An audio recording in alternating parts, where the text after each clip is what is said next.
Coming up on this week's episode, Blue Origin takes to the sky, Tesla raises some money, and where in the world is Tim Dodd? Let's get ludicrous.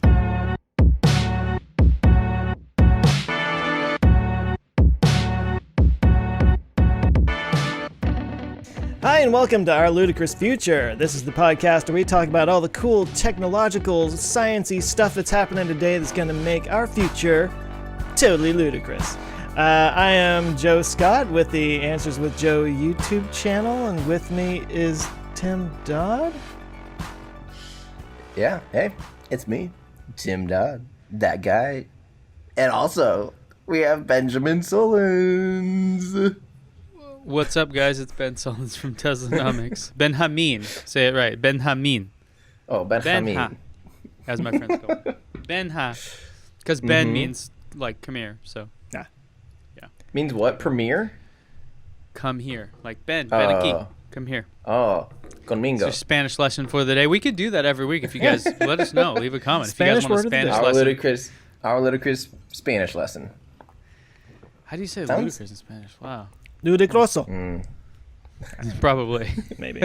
Loco. That's Texas Spanish. You just add an O to the end of every word, and you're done. You're good to go. Nuestra futura de locura. No say. Yeah. Okay, so when I was doing my little intro, I'm looking at Ben, and his mouth is moving, and I'm not hearing anything, and I'm like, "Is your microphone not working? What's going on? Why are you talking over me?" It was very confusing. Yeah. I've been doing that for a couple episodes where I lip your intro. Have you not noticed that? Yeah. And I think Ben obviously is now too. Yeah, we're just making funny over here, remember? Because we're I'm all doing just work. not buds. That's why I don't see it. I'm busy This is working, work. guys. Yeah. I'm busy working. Work. That's like, hey, honey, I got to go to work. No, you don't. You're just going to go hop on a phone call with your friends. Like, oh. Yeah. My wife being a teacher, I about- don't get to ever complain about anything. So what do we have today, guys? Speaking of work, Blue Origin's doing some work. They did some work just this morning. They did. Kind of. Yes, yeah, I don't know. Does it really work when it just goes up and down? Because isn't like the definition of work like you have to? I guess you have to move something like physically. Like that's work. I guess so. They moved stuff, but they're not putting anything in orbit. They moved 38 experiments. They moved 38 experiments straight up and straight back down, and it was great. Was it tethered this time? Was it on a tether, or did it do its own thing? No, I love Joe or Ben. Like, I love you, and I love that you have these questions because it lets us answer. What Blue Origin is currently flying, the only thing they're flying is their New Shepard, which is the most phallic rocket in existence today. That's why I was laughing, because you're like talking about the most phallic rocket just going up and down, moving. And that's not work. I'm like, oh, God. It's going south. No, all that rocket does, that rocket's only existence is to go up, kiss the edge of space, the Kármán line, just barely cross over it, like by a couple thousand meters, and then fall back down. And it detaches the crew module, lands on parachutes nice and safe and reliable, and all that stuff. And the booster that takes it up there, liquid fuel, does propulsively land a lot like SpaceX, and they actually did that before SpaceX. But we don't need to get into the differences. I mean, the size of that New Shepard booster is only about the size of the landing leg of Falcon 9. So it's a teeny tiny little rocket. It's just a little baby guy. But yeah, that was the 11th flight this morning for them, which is fun. Like, I like this thing, but I'm ready for them to put people on it. What are they doing? So, Yeah. so explain 11 it. flights? So it goes up and shoots the top off, and then they land with a parachute, you said? Yes, that's correct. And they do that because it's very safe and reliable. And I know Ben's going to lose it. I think he's been around his child too long. He's turning into one. He is losing The innuendo just continues. Yeah. We So lost the Ben. thing He's goes- out of commission. It goes up. I need to see this. I'm going to look this up. You've seen it. I guarantee you've seen it. Anyway, this was the 11th flight, and they are their motto is what is it again, Joe? good Gradium Lord, you put him on the ferocitor or spot. whatever. Yeah, gradatum ferocitor. Yeah. Yeah, which means like It's Latin. step by step ferociously. Yeah. Which is basically like this company's going to go really, really, really, really slow. They're like the slowest company ever, but they just want to do things right. And so far, they have an amazing track record, like flawless track record, really, so far in what they've been doing in spaceflight. But it's a little bit frustrating because I'm like, you've flown this thing 11 times. Get people on it. Like that's its job, is to put people on. You get 4 minutes of weightlessness. But today they flew 38 science experiments for 4 minutes of microgravity. Which we were kind of talking about this before the show. What? I mean, yeah. What exactly do you do in 4 minutes of microgravity? That hasn't been done before. And 38 for of some them. of us, 4 minutes is a long time. Ben again. Let's just God, sit here for Ben. 4 minutes silently. So, what do you guys think? Like, what could there possibly be these days? Like, for a 4 minute long microgravity experiment, what would you come up with, or what do you think is valuable that we haven't already done on like the ISS and all that stuff? Like, I know there's some like, like checking out like how collisions work and stuff that you only need like 10 seconds or something, but I actually have a hard time like trying to figure out why 38 of them went up that needed to go up. I'm curious about that too. I would love to see a list of the experiments and see what's on it. Maybe we're was talking just out of our butts. Since we don't 38 have little plush toy things that floating around. Yeah. Right.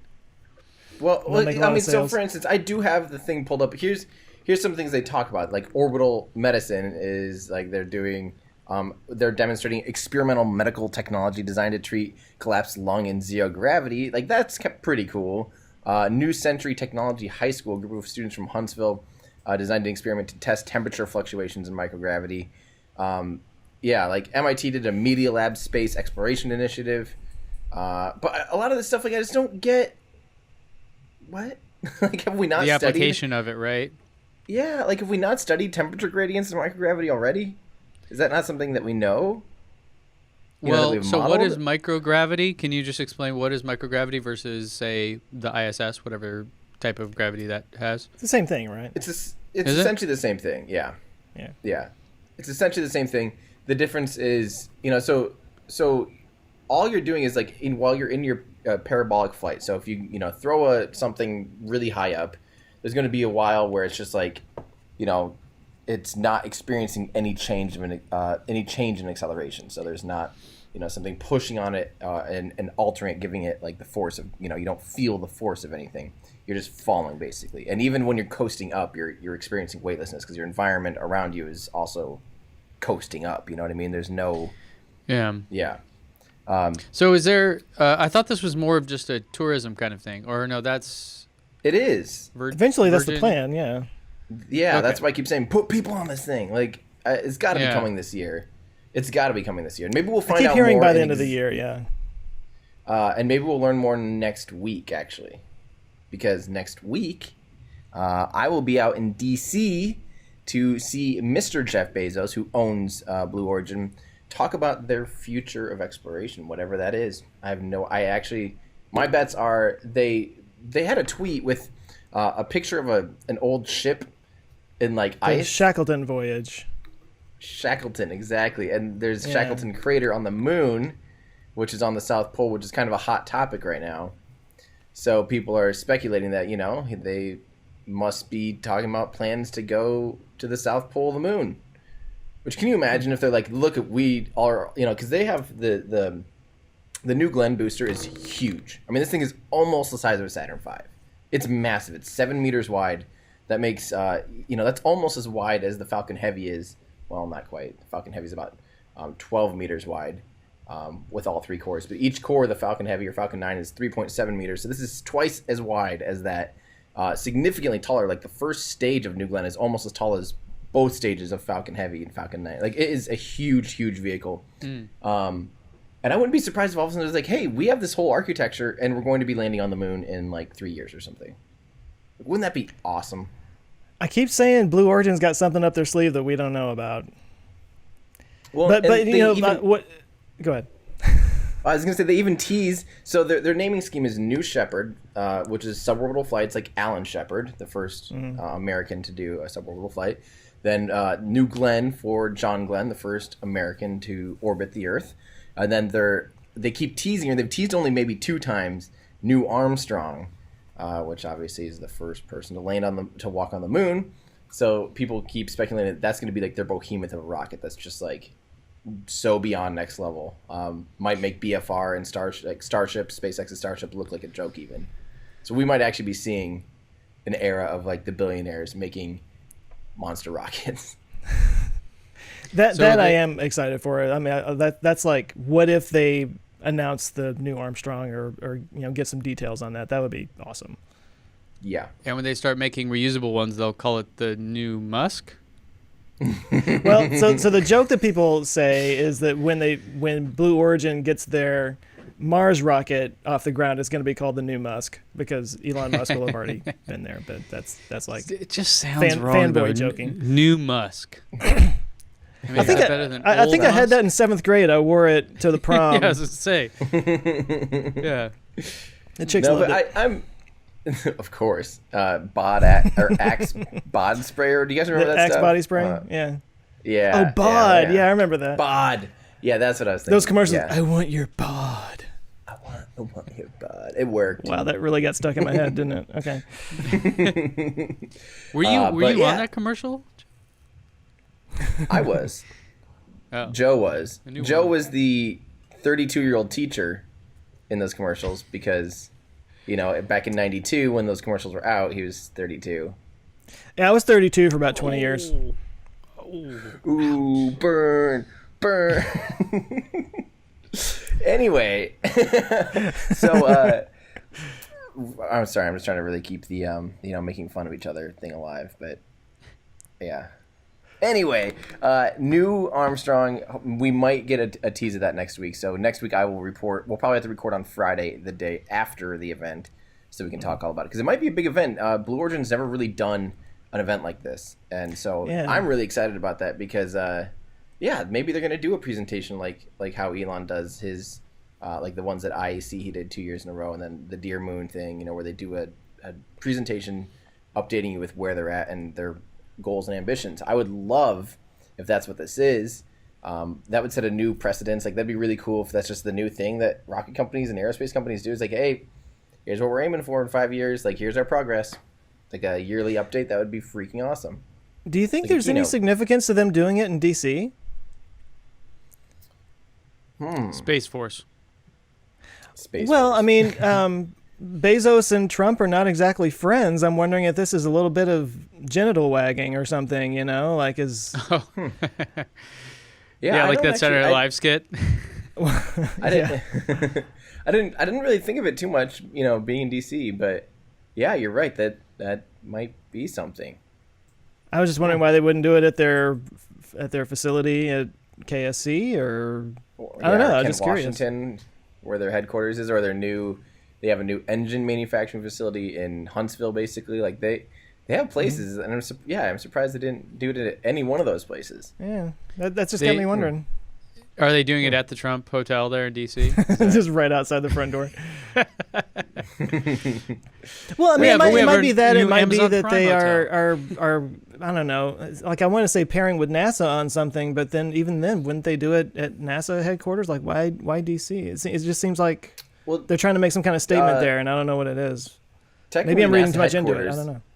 Technically, NASA headquarters is in D.C., but not at the convention center. Yeah, this is just like a convention center thing. So.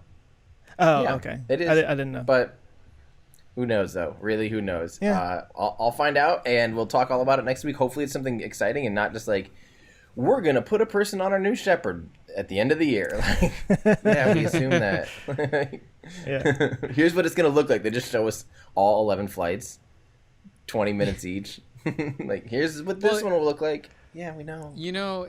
It's hard for some companies to understand. Like, I think when you're working on something and you're making something, you get so pumped on all the details, and sometimes you like have this big deal about it, and no one cares about any of those things, right? It's just like the outcome of like a 4-hour thing is like, oh, this one little quip or whatever.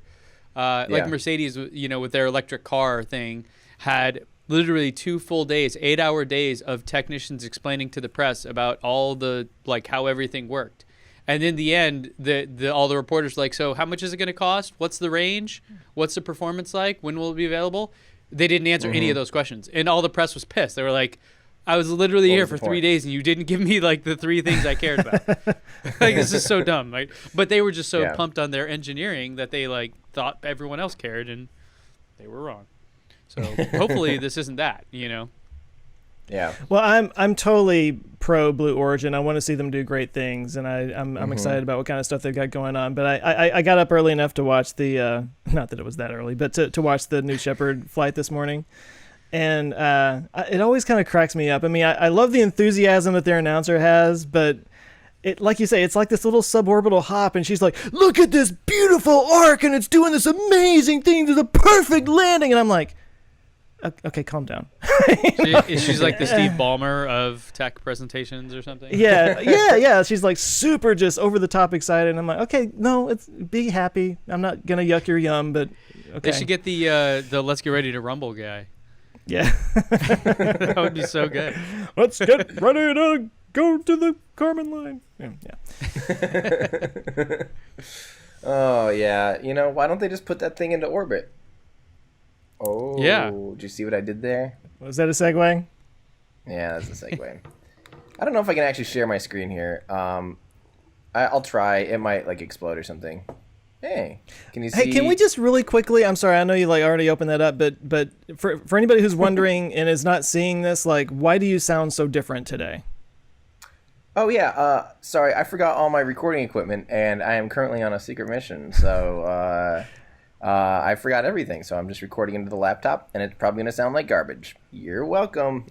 I wasn't shaming you. I was just trying to like let everybody know that you were, you know, kind of out of pocket and that things were and he's too cheap to go to Best Buy and, you know, buy an actual piece of recording equipment. So I checked online to see if the one near me has any kind of like audio. They don't have anything in stock anymore, guys. Those things are just becoming like, we'll deliver it to in-store pickup in 2 days. Like, what's the point of your store if you're not gonna? Yeah. You know where I found actually has great equipment like this is Guitar Center. That was going to be the next thing. Yeah, like I went there. We were going to buy a piano for Jenny, and I was like, holy crap, they have all the studio recording equipment, like the mixers and the microphones, everything that you need for like, you know, podcasting or whatever. And I was like, okay, like good to know. So, you know, because I always thought Best Buy for electronics or something, but if there's a guitar or like music place, you know, they likely would have stuff like that. Yeah. I'm waiting for Radio Shack to come back. Oh, I miss Radio Shack. Oh, I know. That was cool. But we have a fun. This is a fun. Why don't they just? Sorry, didn't mean to derail. This comes from Thinking Enthusiast at Thinking Enthuse one. Sorry, I can't read. Thinking Genthus. Thinking Genthus. That's actually seriously. I'm going with that. That's okay. This comes from Thinking Genthus. Hashtag. Why don't they just have rockets taking off from large drone ships? Wouldn't that save fuel and be safer because no one is around? Problems I can think of are fueling and waves. But what if you had an aircraft carrier like ship, and that is tagged at us? What do you guys think? Let's start with Ben. Yeah.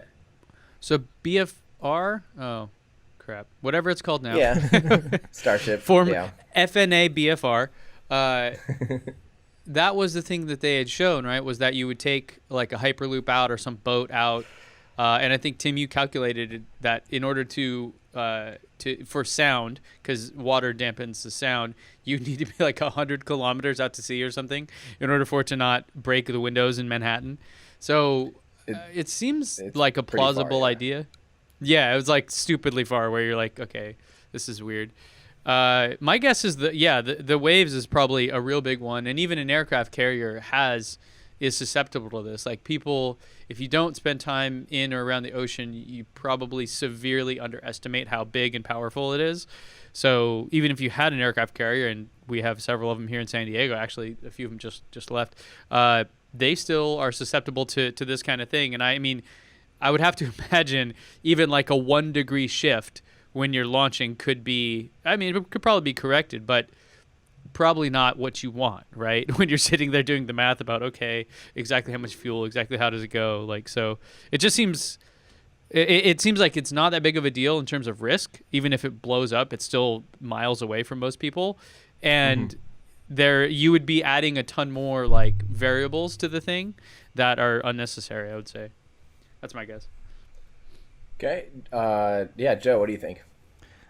I totally bumped my microphone just a second ago. Sorry about that. I mean, okay, so I'll look down. It's on the screen right now, but somebody asked, why would it save fuel? And he responded, I'm assuming it's a he, that you'd be able to get in a better position to launch into your orbit because you're closer to the equator. I don't know that you would, I mean, I don't know, but I don't know that you would save that much fuel from that. I mean, because launching from Florida or French Guiana or any of those places that are already pretty close to the equator, I don't know that you would get that much more efficiency out of it. And it just seems like it introduces a lot of variables that would, I mean, when a rocket is that high above the water and the center of gravity is so high, and then you got the forces and the pressure, like this insane amount of thrust coming out the bottom of it, you know? How would you fuel it? Like, there's a lot of stuff that's like attached and just to like get it ready, right? Yeah. And some of that stuff has to happen, like the locks has to happen like a minute before or 3 minutes before or something like that, right? With SpaceX, yeah, but normally they can sit there for a couple hours on the pad with locks on board. Yeah, but it's not like you top it off though. It's not like you load it up and then like send it off 5 hours out to sea and then it can take off. It's like, no, you have to have equipment like hooked up to it essentially. Yeah, so basically everything at the tower, at the launch pad, that entire infrastructure would need to be floating out at sea for it to work. Right. Yep. So why don't I show you guys something here? Because there's actually this thing that was back in the day called Sea Launch. That's exactly what this company did. They took a platform, a marine launch platform, and they went down to the equator with it. And they launched rockets from this exact thing. This no longer exists. So it worked really well. That's what it comes down to. Is like it's launching really small rockets, like tiny little rockets. Because even a tiny little rocket, like say Electron size, I'm just making something up, requires a lot of fuel, a lot of infrastructure. You have to still have like like integrate the payloads, tip the rocket up, vertical, and all these different things. So are you really saving, instead of making the rocket about 5% bigger, from the difference in efficiency between like an equatorial launch and say Florida, like you literally can just stretch the rocket like 5%. Like what's easier, adding, 5% more to your rocket, or making this entire huge giant launch platform that costs tons of money to ship out there with a crew, all these things. What if something happens to the rocket and they need to take it back down and fix something? Bring it back to land. Like, I mean, it's just this huge headache for very, very marginal gains. And that's why air launch is considered oftentimes not worth it either, to launch from an airplane, because the gains are just very small. Like, they're percentage gains. And we're not talking, a lot of times it's just way easier to overbuild your rocket than it is to try to develop some crazy rocket infrastructure, launching it from a mountain, a mountain on the equator with an airplane on top of it. Like, all these things, you could do each of them, but is it easier than just building a slightly bigger rocket? And the answer is just simply no. So, and the costs just don't, it doesn't become beneficial at that point. The rocketnomics don't make sense. I'll start a channel. Rocketnomics. Rocket. Yeah. So that's a good. That's a good. Why don't they just? I'll let you write the singer for that one. So, reminder, guys, give us your why don't they just? I want to see more and more of these. We didn't have a ton this week. We only had maybe like 6. I'd like to be able to see like 10 or 20, so we can pick some really good ones. It seems like we do get a lot of rocket ones. I would love any more futurology. Yeah, it would be cool to also see like we happen to have some expertise or some knowledge in some areas, but feel free to throw out any kind of why don't they just, really. Like I think, Yes, and if it's a good question, then, that gets us thinking. We'll try to do some research beforehand, because I think it'd be fun to. There's so many things that you just look at and you go, well, why don't you just do that? Like, one I was just thinking about the other day was traffic lights. So a lot of the way we do traffic routing in cities, it's sensors in the road. So when cars come up, it detects the weight and, we'll kind of adjust. Well, that's cool and that works and that's fine. But that's super expensive, right? That's like really hard, and you have to like dig up the road. It's and then what if one of them breaks? You have to like dig the road up again.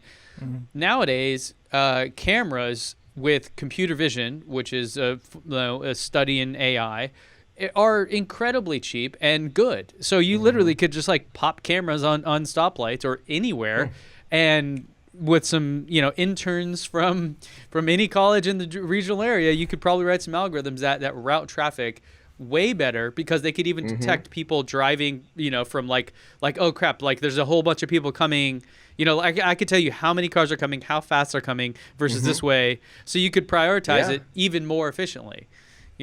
So that's like one I've been thinking about, it actually sitting down with some experts, because I have a general idea, but it'd be cool to sit down with I have a friend who's the chief data officer of the city of San Diego. It's like, hey, why don't you just throw cameras on stoplights and forget all this other nonsense? I know you have all this money invested in it, but this is clearly a better system. You could deploy the whole thing for a fraction of what the other stuff costs. So, ideas like that. Like, I think it's really fun to think about these things and, dig into them a little more. Because everybody loves seeing cameras on stoplights. They're already there. They're already there. Aren't some of them just like placebo lights? Like they're just kind of fake. No, I heard that somewhere, that the stoplight cameras, like a lot of them are just fake, just to make people stop. Like the cutout of a cop car or something. They just put it there. That's awesome. That's a good idea. I like that one. So there you go, guys. There's your new bar. Try to beat Ben's. Why don't they just? Because that's a really good one. Yeah. And anybody who's wondering about this, like, we're not here to make fun of your question. It's not going to be like, hey, why don't they just ask? Because it's stupid. Oh, sorry. We're not going to be like that. We should try to be like that anyway. We should, because I'm a dad, right? So I get to do this a lot. Like, why this? I said, because I said so. Yeah. Like, we should have a segment called there's the why don't they just, where we have a thoughtful answer, and then there's the because I said so section, which is why don't they just, because I said so, stop. Or because reasons. Yeah. Because I've thrown that one at my son a few times. That's awesome. Hey, I have a why don't they just quick, actually. Why don't they just lower the price of the Model 3 to be able to sell it and get this incentive in Canada? That is a fantastic Because that's crazy. That would be called What? Playing the system. I was going to say jerry-rigging, but I don't know if that's... Playing the game. Yeah.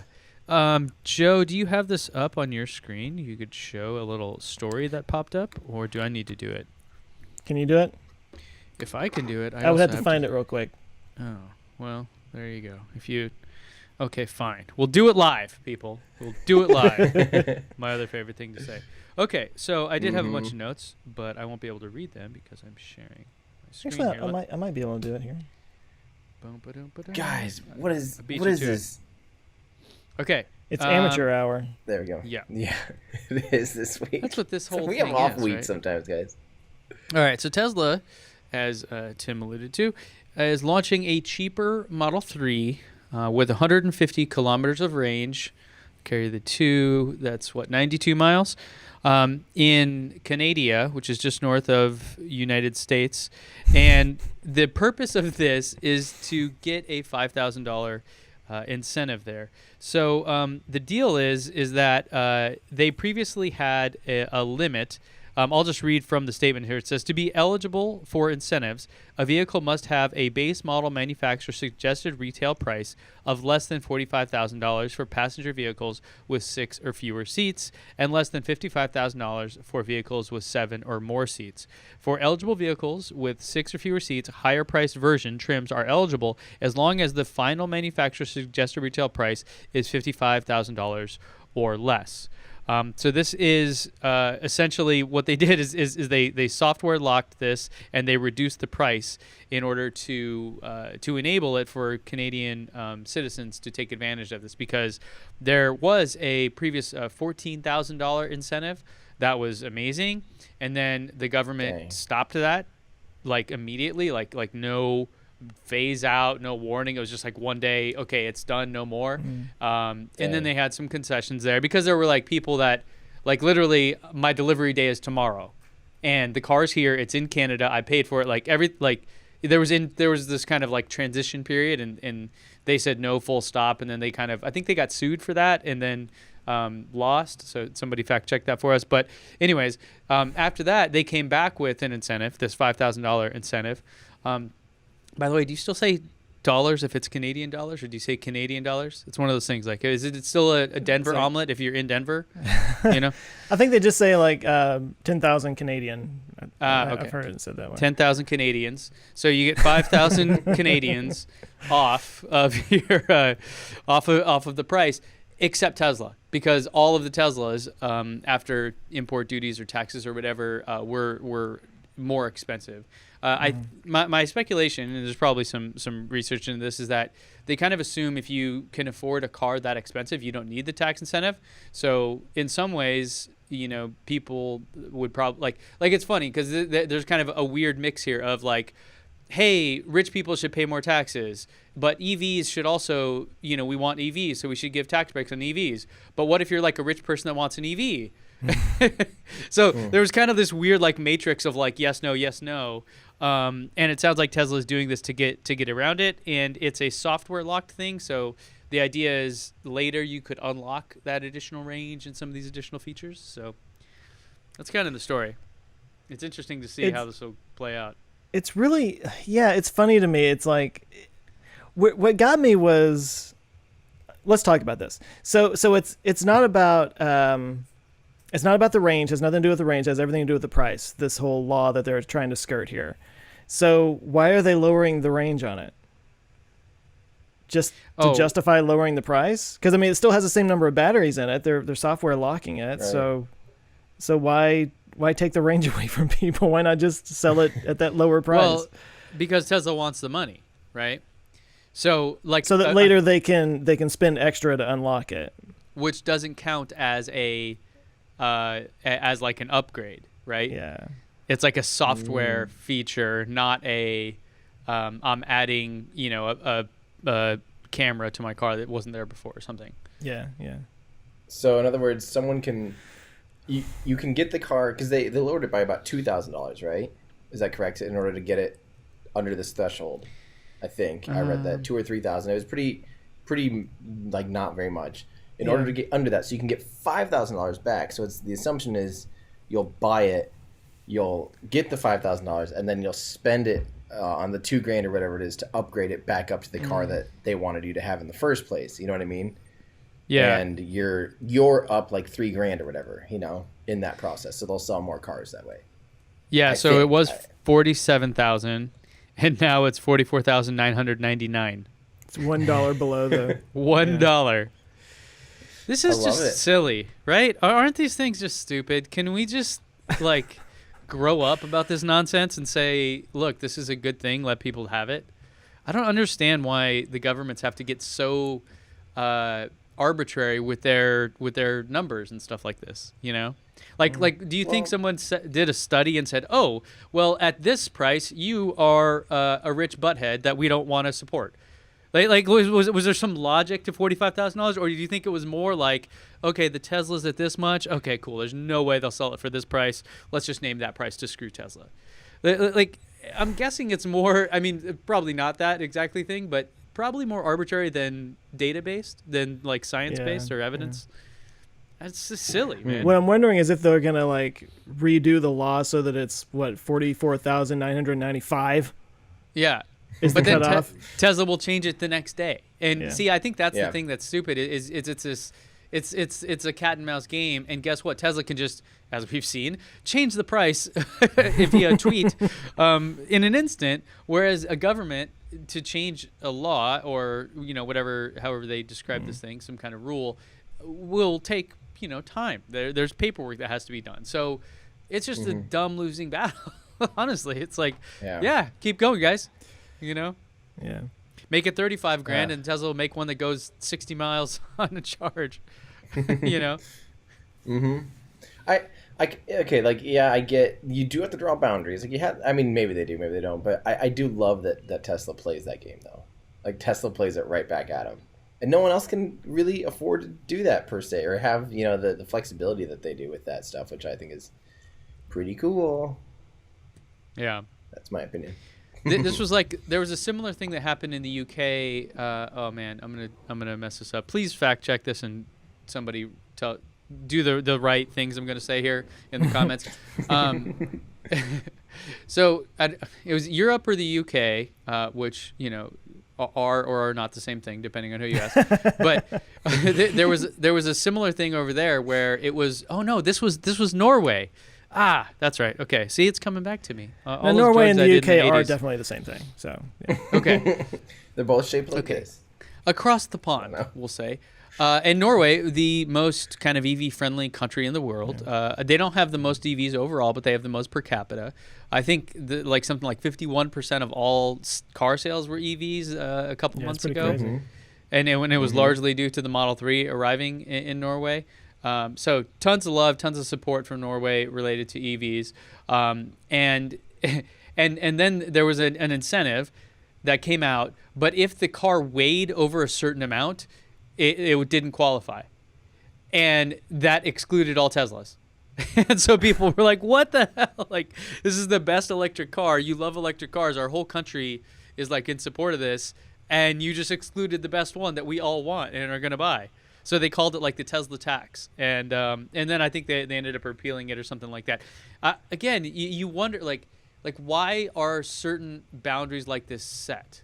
I'm sure somebody has an answer to that, but there's probably like some people that have no clue about the industry or consumer behaviors or any of that stuff sitting in the back going, oh, well, if we do this, these guys, there's probably somebody that put thought into it, but I would love for that to be the story of like, well, here's why this makes sense. And then everybody that's on the outside going, no, that doesn't make sense. Sorry. Like, no, Well, do you think does that have to do with like, say, if it's, we'll go to U.S. dollars now. Say it's like a $30,000 benchmark, and they're just trying to convert a lot of people that are going to potentially buy a cheap car, or an inexpensive new car, in that $20,000 price range, incentivize them to look at decent electric options.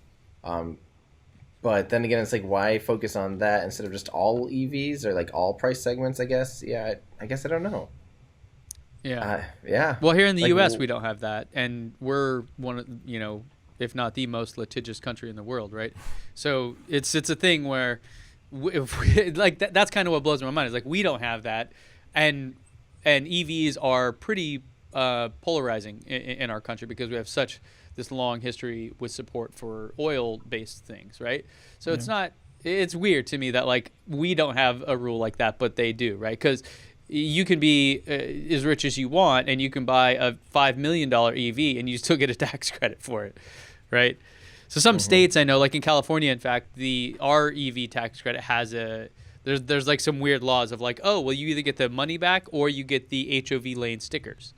There's like some things like that. And if you make a certain amount of money, you get a bigger tax credit. But there's still a benefit. There's still an incentive. I definitely agree. Like, Jeff Bezos doesn't need a tax credit for any of this stuff to buy a car, right? Or rocket, whatever. But it's just silly. It just seems like what are we doing, guys? Is this really what's important? Is this what we want our time and effort as a society and governments to focus on? Come on. Well, history is littered with crazy laws and weird, nonsensical legislation and stuff. Yeah. But I'm actually fascinated by that kind of thing because when you dig into it, there's usually some rationale behind it. It wasn't just somebody that had a crazy idea, and it's usually like in the room where it was thought up, it made sense, and we usually had some negotiation or compromise that had nothing to do with anything that's actually in the bill or whatever. It's just all the machinations of politics and whatnot. That doesn't mean they make sense to the rest of the world, but like in in that small group of people that came up with it, it had some specific purpose. But I'm always fascinated by how they came up with that kind of stuff. Right. Yeah, and there's laws that make sense at the time, but then over time, don't make sense, right? One of the funny ones that my friend who lives, where is it, Leeds or something? It's north of London in England.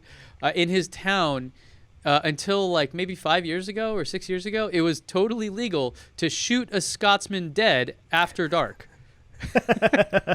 Like that was a legit law. It was illegal to kill somebody, but it was also legal to shoot a Scotsman dead as he stands after a certain hour of the night. Well, when you've been making laws for thousands of years and you're not scratching the old ones off the books at the same rate that you're adding them, you're gonna have some crazy ones on there. We need like for the Windows people out there, people who've been in technology for a while. We need the like defrag of our legal system. Of like we have all these like little weird strands out there of like but come on, let's purge those that don't make sense. Let's just do like a whole scale review. Yeah, there's whole books on that, like crazy laws around the world. Maybe I should do a video on it. That sounds like a good Random Thursday video. There is a Twitter account. There is a Twitter account called like Law a Day or something like that. And Planet Money from NPR, it's a fantastic podcast, they did a thing where it was something like you're not. It was between two states. It was like Georgia or in the South somewhere in the U.S. You were not allowed to transport a cherry tart bigger than like 3 inches around, frozen cherry tart across state lines without some kind of written approval. Otherwise, it's like a federal crime or something. And so they went and did it. They were like, "Oh, I'm a criminal." And they're like eating the cherry. It's so good. And it was from this guy. It says from a lawyer who has some Twitter. I think it's called a Law a Day or something like that, where he just posts every single day a new, like, completely ridiculous law. Yeah, awesome. there was I'm gonna screw this up really bad, but there was one where it was like you are not allowed to carry a herring in your pocket or something like that. It was like yet there were like you weren't allowed to carry a fish in a certain way. It's just really right. Oh, looking back, you're classic. like, who does that? Literally, it was a real problem once upon a time. Right. That's the problem with laws that are like that specific, right? It's one thing when you have broader categorical kind of things like, hey, killing people is bad. Let's not get Unless into... you're a Scotsman. Right, yeah, I was going to say, like let's not get into that. Like, Scotsman, okay. If you're from Wales, no, not okay. Right? So That's weird. silly. It's like every So Scotsman in Leeds has like a curfew. Yes, seriously. Gotta get inside, might get killed. It's purge night. Seriously. Every night's purge night.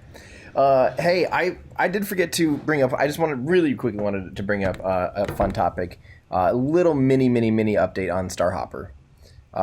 They are so just friendly reminder. Starhopper is the little flying water tower, basically that's / trash can down in Boca Chica that SpaceX is they're testing their Raptor engine on, and it's going to start doing little hops. So far, they've only done tethered hops where they kind of hold onto it with cables. They light the engine, let it hop up about, like not even a meter, and then it just like comes back down nice and easy.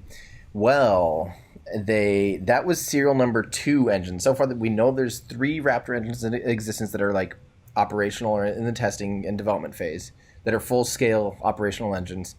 Number 1 had a little problem out at McGregor once, but that now is back in action, and that's actually going to be the one bolted onto Starhopper now. Previously, the previous tests were done with serial number 2, and serial number 2, I believe it was serial number 2, fired for 40 seconds the other day. Where was that? So they did a 40-second fire of the Raptor engine out at McGregor, Texas the other night, which is where they test them and then they shipped them. So this is good news. I'm hearing that they're hoping to do a pretty serious and substantial hover here this month. An untethered, the first like untethered hover, which would be awesome to see. I mean, this is going to be nuts. When you see a freaking water tower take off and fly and hover and then land, it's going to be absolutely bonkers. Yeah. So I just thought that was a fun update. Cool. So I knew that they'd been doing something, but I wasn't sure what it was. That's what I was thinking with the tethered part. Yeah, that is Starhopper. So it gets confusing because there's Starhopper, there's Starship, there's Starliner. Starliner is Boeing, Starhopper and Starship are SpaceX. Yeah, lots of stars. Too many. Maybe even too many. Well, whenever like people who are just like SpaceX haters talk about how much they hate the name Starship, it's like, do you have a problem with Starliner? That's Boeing. Like, yeah. And we've talked about this too. Like Dreamliner, are you complaining that it doesn't fly on dreams or into dreams? It is a dream to fly. I've been on the plane. It is a miracle. Okay. it's fueled by dreams. I used to travel so much for work that I would book my tickets, my travel, based on which plane it was. And so if I ever had a problem where they had to change planes, I was pissed. I would like change my flight. Like, no, not getting on that. No. It's, the things we grow accustomed to when we get picky, like opening your car door. Like, who even wants to do that? Well, I guess you don't have to do that anymore, do you? Yeah, wait. Why is that? Why don't you have to open your car door, Ben? Well, because I pay someone to do that for me. No, they walk in front of me and open my door. You have a monkey that has its own little cage on top of the car that sees you coming and jumps out of the cage and opens the door. It's a chimp. He's a great ape. Okay, he's not a monkey. Okay, trying to explain this to my son. There are apes and there are monkeys. Monkeys have tails. Just so offensive. Yeah, how could you? Anyways, I'm learning. So I have a new car. I have a new car. Oh, you have a new car. That's how the doors open. What car did you get? Did you get a Chevy Bolt this time, or? Yeah. It's with automatic doors. I don't have any photos. I feel like a loser. My phone has been off Wi-Fi, so it's not synced. I bought a new used car. Does that count? Ooh. Is it still a new used car? Okay, so new pre-loved. I got a Model X. It's a P90D with Ludacris Plus, which is like a thing I didn't know. So when you look in the modes, there's Chill, Sport, Ludacris, and now there's Ludacris Plus. I didn't know about that. Well, I think what it is there used to be the Easter egg where you'd have to scroll down and hit the thing, and it would be like ask you, call my mommy kind of thing. Now it's just a mode, which I haven't even tested yet, because just regular Ludacris mode, and this is like, I can't. It's crazy. It is, as Joe Rogan said, it's preposterous. It is I think so. I'm actually taking it in for service. So I bought it used. It's been sitting basically in a parking lot for 2 years, kind of taken apart, because it was used by my friends up at Unplugged Performance for test fitting parts. So they make all these aftermarket things for the cars, and so this was a car they bought a couple years ago, and it literally they did it. It was a show car, and then they used it for test fitting of new parts that they were doing. So it was just sitting there. They wanted to get rid of it. I took it off their hands. It had, when I bought it, under 1,000 miles. So I don't know if that counts as new, but it's pretty close to being new. It has every single option you could imagine, things that I'll probably never use, like the Sub-Zero weather package, which has like the heated steering wheel and the heated windshield wipers, tow mode, all of that, the Ludacris stuff, all of that kind of a thing, the air suspension, obviously. So at the time, it has hardware. Does it have hardware 2.0? No, it has hardware 1. Okay. Autopilot. Because it was one of the first rounds of the Model X, which is fine. Because there's only there's only about a year where they did hardware 1 in the Model X, right? And then they went to 2. Yeah, I think it was not long after this one was made. Yeah, they went to that. But I'm fine with it, actually. So I just drove back from LA because that's where I got it, and it did incredibly well. In fact, the thing I will say, like, it doesn't. Like, it had a little bit of trouble keeping the lane sometimes because obviously the roads get crazy. So I would say maybe the software. Now, since then, I've had 3 software updates in the past day and a half. So we'll see. I'll do it again. But it did really well. The thing that I was very noticeably different about autopilot was changing lanes. So in my Model 3, the thing is like a timid first-time driver. And I don't know if you guys, maybe it's different, but mine, it's been like I hit the button and it's like, and then a lot of times it'll start to go and then jerk back. You know, I haven't done it since the latest round of updates. Maybe it's better. But this one has just like no fear. You hit the turn signal, it's just like, it just goes. Does not care what's happening near you. I'm just like, hell yeah, go. Because it feels a lot more like you would drive. Like if you want to, if you're in a change lanes, by the time you turn your turn signal on, or if you're in LA, you don't do that because that's a sign of weakness. You just start to go, and there's no pausing, there's no hesitation, right? But when you're like, you know, first started driving, it'd be like, and I feel like that's how the Model 3 is, or at least ours is, and the Model X is just like I'm bigger than you, go, you know. So I'll be doing a video about that soon. It's super fun. It's super cool. My son loves it. Yeah, I'm actually having an issue with the door not opening automatically. So, you know, I'm annoyed by that. But taking it in, so your door doesn't open automatically. No, it does close automatically, which is cool. So you press on the brake and it closes. Also, I can just walk away. Like all the doors, the trunk, everything can be open. I can just, you know, start walking away, hit one tap on the key fob, and everything closes. They're going to get it to where like the car's still rolling and you can just walk away from it. Yeah. Just roll out the side. It just puts itself away. Oh. Yeah, I don't have autofocus on, so you can't see it. But the key fob is noticeably bigger because it also has those buttons on the side. So if I want to open a Falcon Wing door, I can just tap the side and do that. Yeah, and it also has summon from the key, which is nice. Which, by the way, I've not... So you guys don't have a key for your Model 3, right? The key fob? No. Nope. You probably saw my video where I said it's a waste of money. But they added the ability for the Model 3 to have summon via the key fob now, according to a software update. But fake news, it does not work whatsoever. So, and I just asked them about it, and they were like, yeah, it's coming. Because I just have my Model 3 in the shop yet again. That's weird. Those early VIN numbers. Engine, the motor issue. I had. Oh yeah. Yeah. What happened? Yeah. Did you guys? Okay, so the Model 3 was in the shop. Jenny was driving. It's her car. I don't even drive it. So it just always has problems. Have you guys had any of the glitchy screen stuff that seems to be popping up lately? Yes. Where it goes black? I have on this new update. Yeah, it goes black. Like, that's one. Right. Like yeah. crazy. I had that. That seems to be a pretty prevalent one lately. We've seen that, but the other thing we got was it said I'd have to pull up the tweet or the image Jenny sent me, but it was something about with the power and to open the door to like get out of the car and get back in to reset, something about power. And she was totally confused by that, but it wouldn't let her drive over 60 miles an hour. And then eventually after that error, it said coolant low, like bring to service center. I submitted a thing from the app, and it's like, 4.5 weeks from now, you can get a service appointment. Like, yeah, sweet. But what I typed in there, they called me immediately, and they were like, no, just bring it in. We have a Tesla loaner, so you don't have to worry. Like, and what they said, this is confusing to me. I have to follow up with them on this, but they said that there was impact damage to the radiator, and there was a hole, like a puncture in the radiator. And so they had to replace the radiator.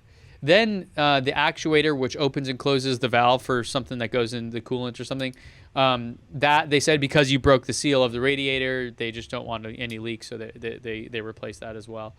Now, the thing that's weird to me is the radiator is kind of where a radiator normally is on a car, kind of in the front.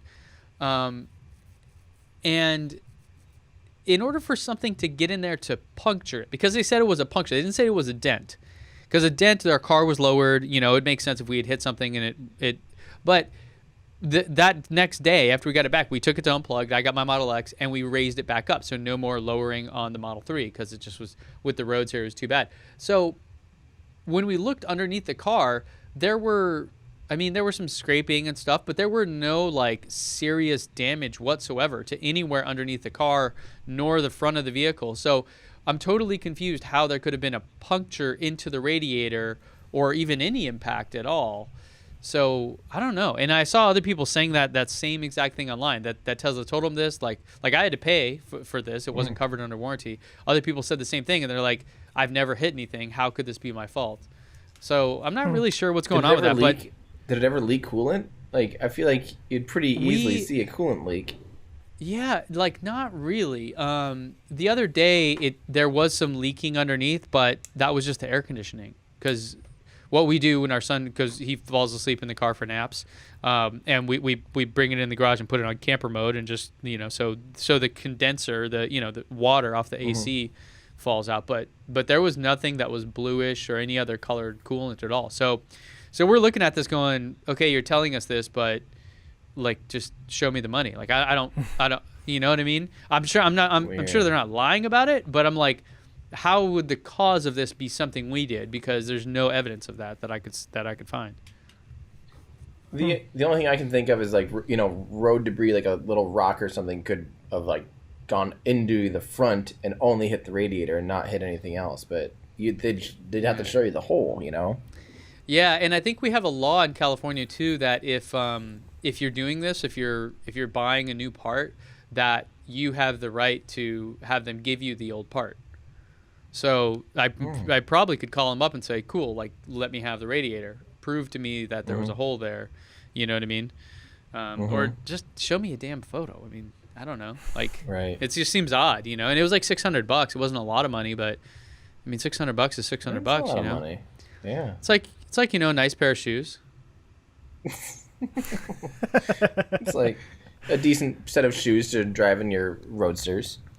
It's like a new belt. 1 foot on each one. A shirt, a good shirt. I've had more expensive maintenance done on my car than that. So, sure. Oh, not on my Model 3, but on previous cars. Yeah. That's a shame. Because really, there's not too many things to go wrong in the vehicle. There's not a lot of. The motors are very simple. That's crazy. It's too bad. For us, I mean, we were seriously looking up the lemon law and trying to figure out if we could just return it, because this was the 7th time we've had the car in the shop for non-trivial issues. Wow. One of those, I mean, if you count this as our fault, which I'm questioning, if you count this as our fault, 2 out of the 7 times were something we did, but if you don't, then 1 out of the 7 times was. One out of the 7 times was when I hit the curb. And what is the law? Like how many times in 1 year? I started to dig into it. I think that there's a time limit on it and stuff. I'll have to dig in deeper, but it's one of those things where I don't know. I just kind of wanted to ask, like, hey, can I just have a new one? Yeah. You guys can resell this or use it for parts or something, right? Like, well, I guess that's the danger of being one of the early adopters and getting one of the first cars out of the tent. Yeah. I mean, that's why I talked about it with that'd be the performance model, by the way. But that's what I talked about I did a video a while ago after I had several issues already happen with it. And that's kind of was my point, is I was like, look, like people want to get their Model 3s as early as possible, and I don't blame them because it's an amazing vehicle. But at the same time, you kind of don't. You really don't. Now, this is my job, right? So for me, it does make sense to have this as soon as I possibly can, to make videos with it, to explore, to share that experience, whatever. But for most people, I would say waiting a few months, maybe 6 months or a year even, not a bad deal at all. Yeah. Other that's than the tax what credit. kind of calmed me down a little bit when I was so frustrated and waiting for them to finally get my car to me. It was kind of like, maybe it'll be in a better place because it's, they've worked out some kinks and stuff. But. Yeah. I definitely think our cars having to wait another 6 months compared to Ben are substantially higher quality cars, it seems like. Yeah. Most of the people I know that don't have early, have zero issues. They've had literally nothing wrong with the car other than like a weird software thing where like the screen is glitching out or something, but nothing like what we've had. I mean, I've had so many things replaced on that car. It's almost a new car, honestly, at this point. They just need a new battery and a new motor, and other than that, it's brand new. Oh, should we get on? There's another thing that happened this morning with Tesla that I didn't have any idea about. I didn't either, actually. So, it's funny. Are they bankrupt? No, they're not bankrupt. And to get out of being bankrupt, they are raising $2 billion in capital. It's another word for money. 1.35 billion of that are in bonds, and 650 million is in stock. This includes a $10 million investment from Elon. No biggie. Right? That's like not even, that's half of a tweet. right? Um, and at the time, right now, looking at the stock, they are up almost 5%, 4.5%. So the idea here is that just rewind back to the earnings call. Net loss is over $700 million. That was a big change from the previous quarter, but they still had $2.2 billion in cash. Prior to that, they had, so that was $1.5 billion less than they had previously in the quarter. $1 billion of that was a bond payment that they had coming up and was due. So similar, they're issuing another, now over $1.3 billion in bonds that will come due in a couple of years, or depending on the stock price and stuff like that, they can convert it to just stock, and then issuing some more stock. So good stuff, because what that means is that bucket of money that they need to keep going, because that's what bankruptcy really is when you run out of money. That is going to be, doubled essentially based compared to what it was reported as at the end of Q1, not too long ago. So great. So this just means Tesla can continue going. Financially, shouldn't be any issues. The next question is like, okay, where's this money going? Well, Model Y, they need to start working on that. Latest report was that Elon doesn't actually have an answer as to where they're going to be building it, which is really weird for him to say that it might be built.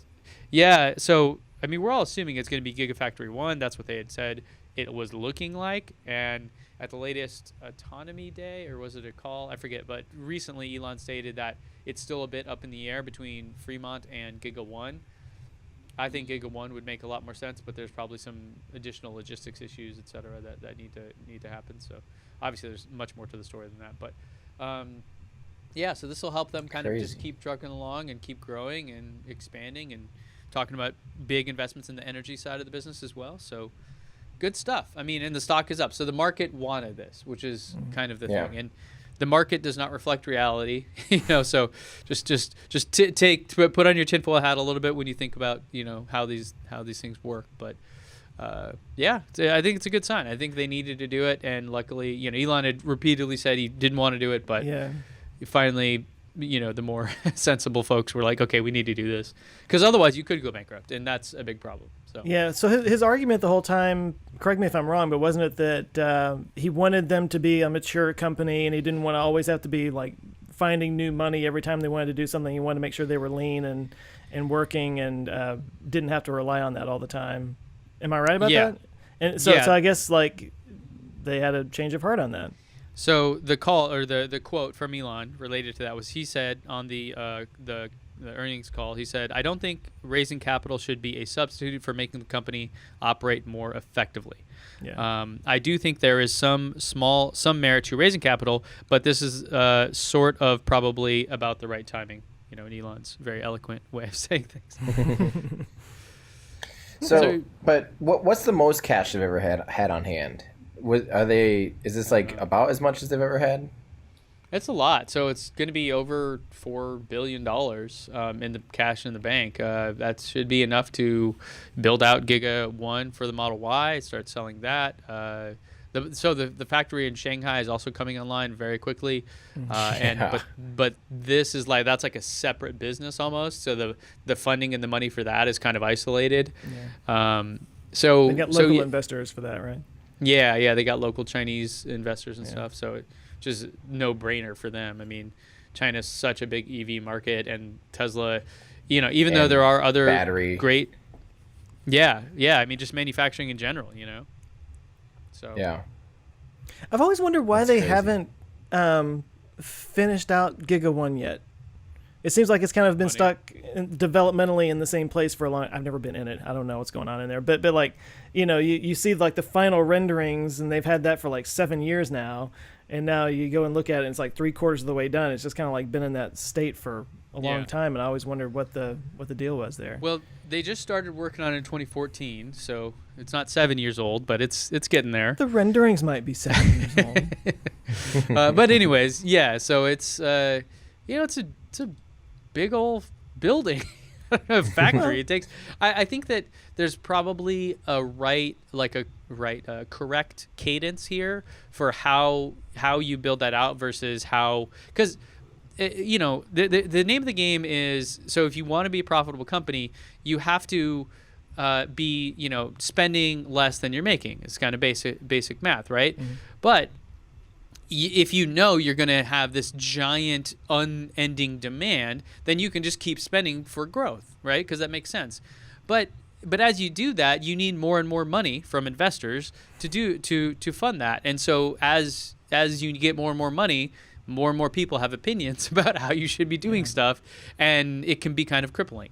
So my speculation would be that the Giga build out is probably somebody there has a really good sense of like how big it needs to be to handle demand, and then add on some more instead of just saying, yeah, we're going to spend $15 billion to do this whole thing, and then it'll pay us back in 25 years. Like there's probably some some right amount of speed there. Yeah, I'm just being impatient. I don't know, like I know this is really dumb, but like I see the pictures of the unfinished factory and it just looks so unfinished, and I'm like, come on, get it there, Mm-hmm. I know, it's just, yeah. I think between I always want to see like the Buffalo one too that does the solar roofs. Like I want the solar roofs and all that stuff to be cranking out like crazy, and it just is a little frustrating because I think it'd be really cool. Yeah. Well, Elon said this is the year of the solar roof, so we'll see what happens. I think he actually just recently said that they're on version 3 of the design of that as well. Oh. So, that's going to be happening. But so there is had some pretty big setbacks. Well, design flaws. Well, what it was. Well, I don't know about that, but it could be true. But as Elon has stated, basically they needed all hands on deck for Model 3. And if you didn't get Model 3, then the company was going to die. So, it doesn't matter what else you're doing. So the other thing was that there's, and I don't know the details. Again, someone feel free to add this down in the comments. But there was some stipulations. So Tesla got some tax breaks in Buffalo for this, and they had to employ a certain number of people by a certain date, and it doesn't look like they're going to be able to do that. So they're kind of like trying to ramp. I mean, so there's other factors involved rather than just designing the thing itself. But apparently that's coming along, and hopefully we'll see more of that this year. I have talked to several people that have solar roofs, and it's one of those things where it still kind of financially doesn't make sense.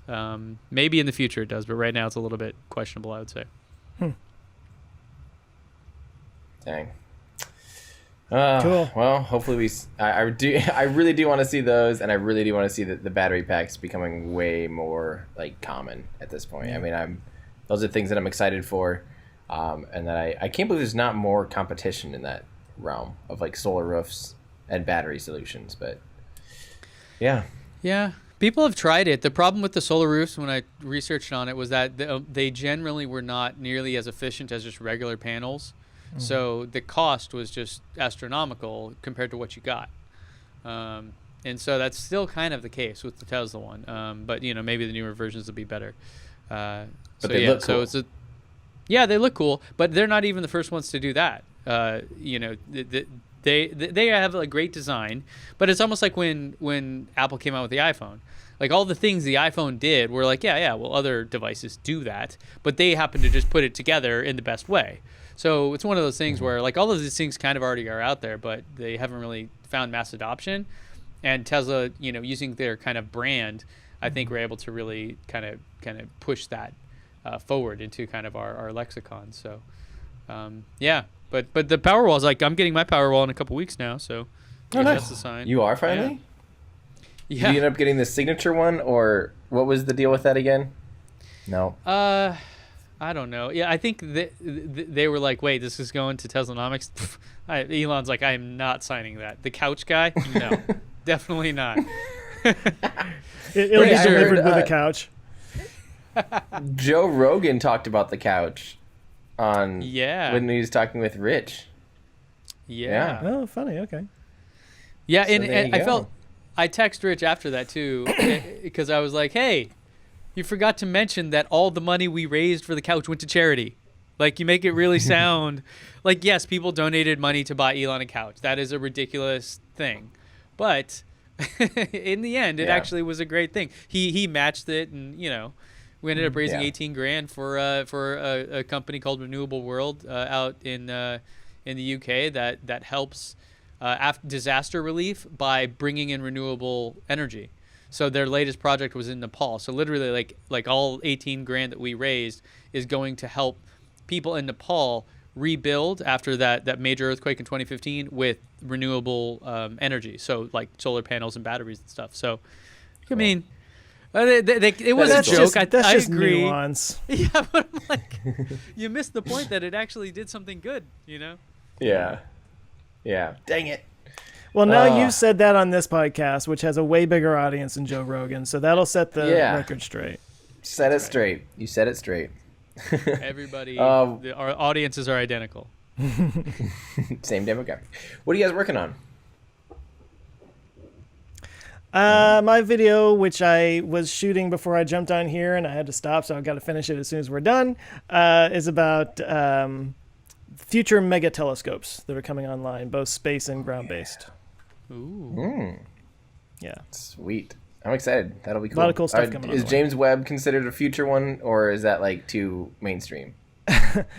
No, because wasn't it supposed to go up like 4 years ago? I talk about it a little bit, but I've already done a full video on it, so I just kind of like allude to it and point people to the other video, but I move on from there. But I'm talking about LUVOIR and W1st, the Large Synoptic Telescope, so 30 meter, all those things. Sweet. I just gave it all away. There you go. It's done. Don't need. That was the whole video. It's 10 seconds. Just like I talk about this, and then it's the end of the video. Yeah. What about you, Ben? Are you doing a video with your ex? Yeah, that'll be hopefully next week. So for the X, it's real easy just to be like, oh, you got the cliche rich YouTuber car or whatever, but because that's but that's obviously so. I bought it used. My Model S was used. I want to talk about buying used Teslas, and so that's the premise of that video. Yes, I'm going to show the car. Yes, I'm going to go take people that have never been in a Tesla before and do the whole launching with ludicrous mode thing. And so yeah, I'm going to kind of have fun with that. But I want to just kind of share my thoughts because I get this question a whole lot about whether or not you should buy a used Tesla and if you should buy it from Tesla directly or if a third party is okay and all that stuff. Because I have experience with it and I think there's some good little nuggets there of to help people decide because I mean it's a tough to call, right? Do you buy the latest and greatest or do you get something else, and save some money? So what do you do? And good timing is now Tesla's used inventory. They finally have pictures. Do you see that? Like real pictures of the cars instead of like stock images. Yeah. So maybe it's a good time to go over some of that stuff. Are these the ones that do you have to request these images? No, like in the listings, I believe. I might be wrong. I'm curious. While you do that, let me know if it's true. But guys, guess what I did? You'll never believe it. I finished my 22 pages about the Raptor engine. It's basically like it's not dysentery. What's that called when you're like in a, what's that called? What's a dissectory? Malaria? A diorama? No, when you're like a doctor and you're diarrhea? like grad school. Diagnosis? No, like, what's that called when you're not... Dissertation. Dissertation, thank you. Yes. Basically. It's a doctor and it's a diagnosis. Basically, I wrote a dissertation on the Raptor engine. But, you guys know I've been working on this for freaking ever. This is just one of those that I want to make it as comprehensive and as humanly possible and provide all the context. Because it is rocket science. I learned so many things finally in the past 2 weeks. Because I didn't want to finish it until it really clicked up here. Until I actually had like the thing click. And then I talked to this guy named Charlie Garcia, who's a brilliant, he's at MIT. He's interned with a bunch of aerospace companies. Really smart guy. I talked with him for 2.5 hours, and he just let me I literally almost asked the same question over and over. But how does it? And he'd be like, "Okay, let me explain it like this," and then over and over. It finally clicked. I'm like, I get it. So now I whipped through the rest of the thing. So I'm really excited. So I'm in the middle of kind of finalizing that and trying to trim it down a little bit because 22 pages would be like an hour-long video. So I mean, I don't want to do a mini documentary on it. Do a full documentary on it. It's basically turning into that, so we'll see. Got a little more work to do, but I'm excited. Well, it'll be the place that anybody that has a question about a Raptor engine can go watch that one video, and it'll all be there. Hopefully. That's the idea, hopefully. Yeah. I am not seeing real photos here, Tim. I'm calling fake news. Yeah. Well, I thought I saw it on Reddit or something. Oh. See? There you go. Believe in Reddit. There's a you can request photos, and I had actually done that before. This is the weirdest thing. I won't be able to pull them up right now, but when I was looking to buy, before I bought the Model X, I was looking to upgrade my S. That was the plan, and I found a newer Model S that looked great. It had the things that I was missing in mine, and I requested photos, but the photos they sent me were like green screened and cut out. So you know how you can have like a transparent background on an image? Mm-hmm. It's like they did that to the photos of the car. I'm like, what? Weird. Like, this looks so bizarre. I'm like, they didn't want you to know where it is. I'm like, it's a real photo. I can tell that, but it also looks like a fake photo. It was so weird. so bizarre. Really, I'm like, okay, guys. Yeah. There are maybe the thing you saw was that there are new Model 3 inventory cars available for sale now, which is kind of interesting. So they'll have like 100 miles on them, and they'll be cheaper. So I swear I saw something else, but I'm sure I'll find it right as soon as the second we're done with this podcast. That's exactly when I'll find it. But whatever. Well, guys, is that gonna do it for our Ludicrous? Hmm? Future. Nailed it. Maybe.